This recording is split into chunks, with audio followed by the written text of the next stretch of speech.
Hello students, welcome to EPG Pathshala. I am Dr. Ayushi Paliwal from University of Delhi. So today we are going to discuss on the module Quantum Confinement Effects under the paper Nanoscience and Nanotechnology first. So students, let us see what we are going to discuss in this module. First, we will discuss the various types of nanostructures. Second, we will discuss about the quantum confinement. Third, we will discuss about how a particle moves in the potential well. Lastly, we will discuss about or we will derive the energy and the wave function of a free particle. So students, let us start with the basic introduction about the module. The most popular term in the nano world is quantum confinement effect, which is essentially due to the changes in the atomic structure as a result of the direct influence of ultra small length scale on the energy band structure.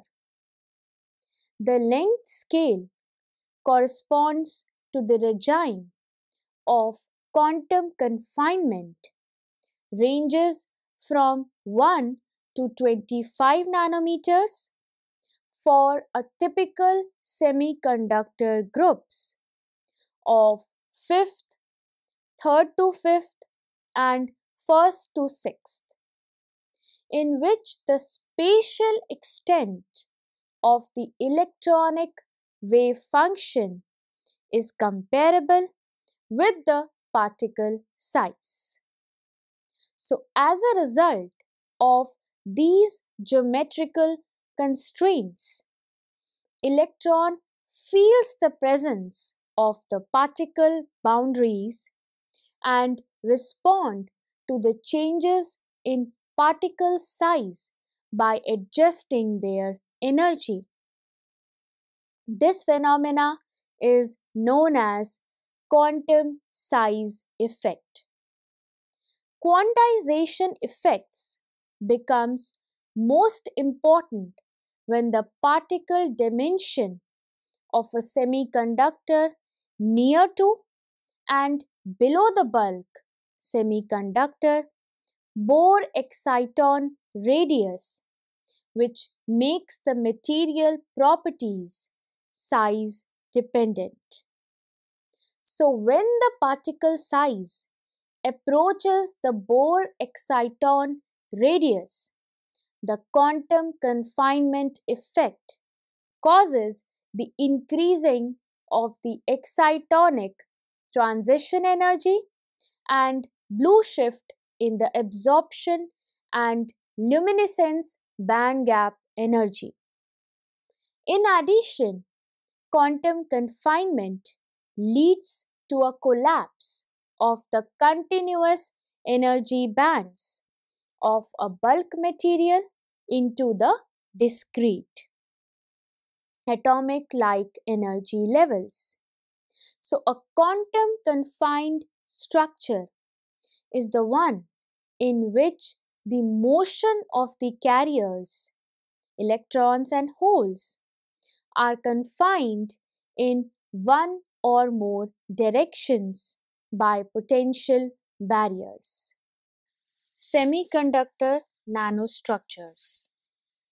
Among the semiconductor systems, the three important generic types of nanostructures are referred as quantum wells, quantum wire or a nanowire, quantum dot or nanocrystal, colloidal quantum dots, etc. Alternatively, these structures are also referred as the low-dimensional systems and possess a given dimensionality. Specifically, they are called as two-dimensional 2D systems, quantum wells, one-dimensional 1D systems, quantum wires, zero-dimensional 0D systems, quantum dots, where the stated dimensionality reflects the degrees of freedom of carriers, that is, electrons and holes in the material. So, this shows a schematic of, now if we consider a quantum well, which is a thin slab of semiconductor sandwiched by an insulator on either side, when its thickness becomes narrow along the z direction of a Cartesian coordinate system is shorter than the characteristic length of electrons and holes in the material, carrier confinement occurs. At the same time, since the dimensions of the material along x and y are much larger than the critical length, carriers experience no additional confinement effects. They therefore possess 2 degrees of freedom. Thus, electrons and holes in quantum wells experience 1 degree of confinement and 2 degrees of freedom. Next, let us discuss about a quantum wire. A quantum wire or a nanowire is a semiconductor elongated along a single direction with two associated orthogonal dimensions that are much narrower. Carriers in quantum wire possess 1 degree of freedom and 2 degrees of confinement. Let us now discuss about the quantum dot. Quantum dot structure is narrow along all the 3 directions of a Cartesian coordinate system. Quantum dot is a small semiconductor particle having its radius smaller than the characteristic de Broglie wavelength or Bohr radius of carriers in the material, and as such, carriers do not possess any degree of freedom. Students, let us discuss about the quantum confinement. In nanocrystals, the electronic energy levels, they are not continuous as in the bulk, but they are discrete, that is finite density of states, because of the confinement of the electronic wave function to the physical dimensions of the particle. This phenomenon is called as the quantum confinement, and therefore nanocrystals are referred to as the quantum dots. As the material becomes confined to the density of states changes. So in the confined direction, you can think of the carriers as the particles in boxes, and 0D corresponds to a quantum dot.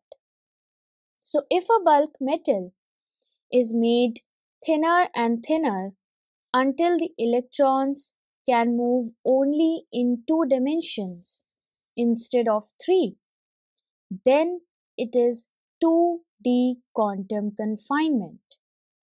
Next level is a quantum wire. Ultimately, we have a quantum dot.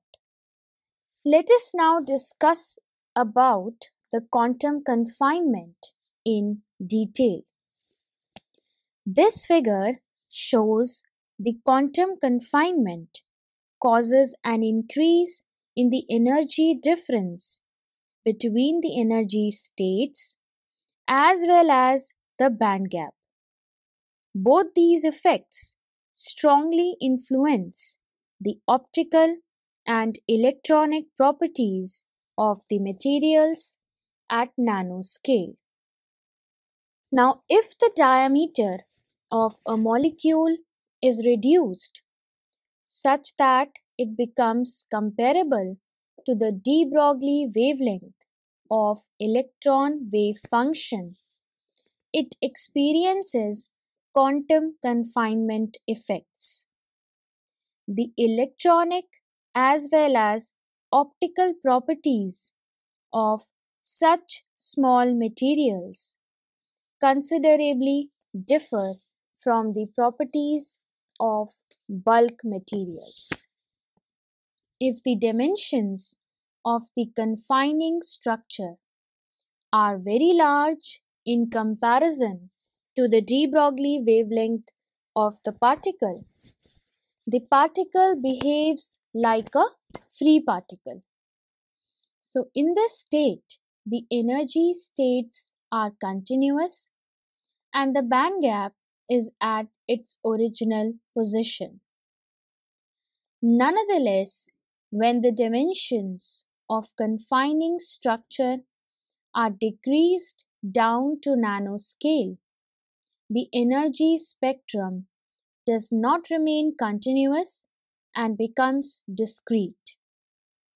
Consequently, the band gap exhibits the size dependence and eventually causes a blue shift in the emitted light as the particle's size is decreased. In particular, this effect demonstrates the consequences of confining the electrons and electron hole or the excitons within a dimension which approaches the critical quantum limit, often termed as the exciton Bohr radius. In this view, a quantum dot confines in all the three dimensions, a quantum wire, nanowire confines in two dimensions, and a quantum well confines only in one dimension. The corresponding structure are also termed as the zero-dimensional, one-dimensional, and two-dimensional potential wells, respectively, with regard to the number of dimensions in which the confined particle has freedom of movement. Let us now compare the microstructure versus nanostructure. So, in the case of microstructure, we apply the semi-classical physics, and in the case of nanostructure, we apply quantum mechanical concept. Electron's nature is particle-like and wave-like in microstructure and nanostructure respectively. Energy is continuous in bulk and discrete in nanostructure. Current is also continuous and quantized in nanostructure. Decision is deterministic and probabilistic in microstructure and nanostructure respectively.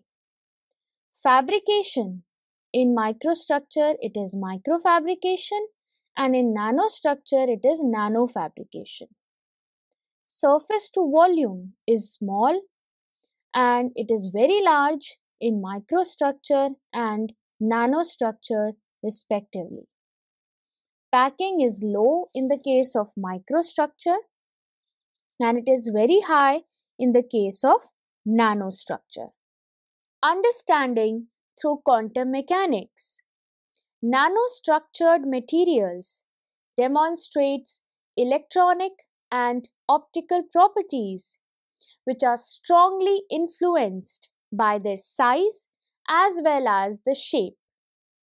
The theoretical simulations have been used to investigate the size and the shape dependency of the material's properties. This has led to the developments of various novel structures such as quantum dots, which exhibits strong quantum confinement effects. So these threshold evaluations, they are based on the fact that an exciton behaves increasingly as an atom when its surrounding space becomes smaller and smaller. So an excellent approximation of the behavior of an exciton is three-dimensional model of a particle in a box. So the solution to this problem suggests that the energy states and the dimensions of the space, they are related by a pure mathematical relation. So the energy of the states increases as the volume or the dimensions of the available space are reduced. So this figure shows the differences in the electronic energy levels and the band gap of the nanomaterial and its bulk counterpart. So the relation between the energy level and the dimension spacing is given by psi nx ny nz equal to the root of 8 by Lx Ly Lz multiplied by sine nx pi x by Lx sine of ny pi y by Ly multiplied by sine of nz pi z by Lz.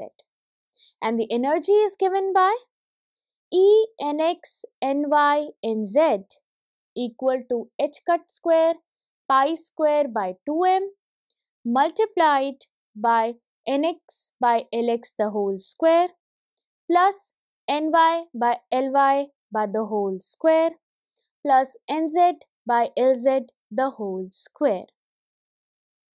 So the variation in the properties of the materials at nanoscale can also be understood as in bulk materials, the surface controls most of the macroscopic properties of the material, whereas in nanostructured materials, the surface atoms or molecules do not follow the expected configuration in space. Consequently, the surface tension is remarkably changed 1 by R2. If the shape of the confining structure is assumed to be spherical, we obtain R1 equal to R2 equal to R. Now, by solving the Young Laplace equation for the new radii R in nanometer, new delta P gigapascal can be estimated. As can be observed from the above relation, delta P scales inversely with R. So as a consequence, smaller the R, greater is the applied pressure. The increased pressure at the nanoscale dimensions causes strong forces towards the interior of the particle. Effect is more pronounced at the surface. Such aberrations at the surface results in modified interatomic interactions and band gap at nano dimensions. So this figure shows the classical mechanic explanation employing the Young-Laplace law to provide the evidence on how pressure drop advances from scale to scale. Quantum mechanics is used to solve the model systems that illustrates the confinement of the particles, example an electron, in 1, 2 or 3 dimensions. So these are referred as particle in a box, particle in a cylinder, particle in a sphere. So the wave functions and energies of confined particles can be obtained by solving the Schrödinger equation. So the difference between these systems lies in their boundary conditions. These constraints dictate where the particle can and cannot be and reflect the underlying physical geometry and restrictions of the system.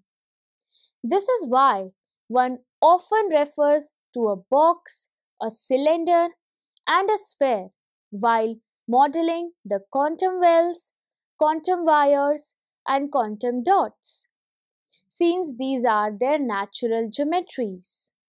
Therefore, minus h cut square by 2m d square psi by dx square equal to E psi. So in order to solve this equation, rearranging the equation gives d square psi by dx square equal to minus 2me by h cut square multiplied by psi, and let k square equal to 2me by h cut square, where k is called as the wave vector, which is related to the particle's momentum by p equal to h cut k. Also, de Broglie wave-particle duality, that is lambda equal to h by p, can be written as p equal to h by lambda. So multiplying the numerator and the denominator by 2 pi, it gives p equal to h cut by lambda by 2 pi. This is just p equal to h cut by 1 by k, leading to p equal to h cut k. So on substituting k square into the above equation, the following second order differential equation is obtained, that is d square psi by dx square plus k square psi equal to 0.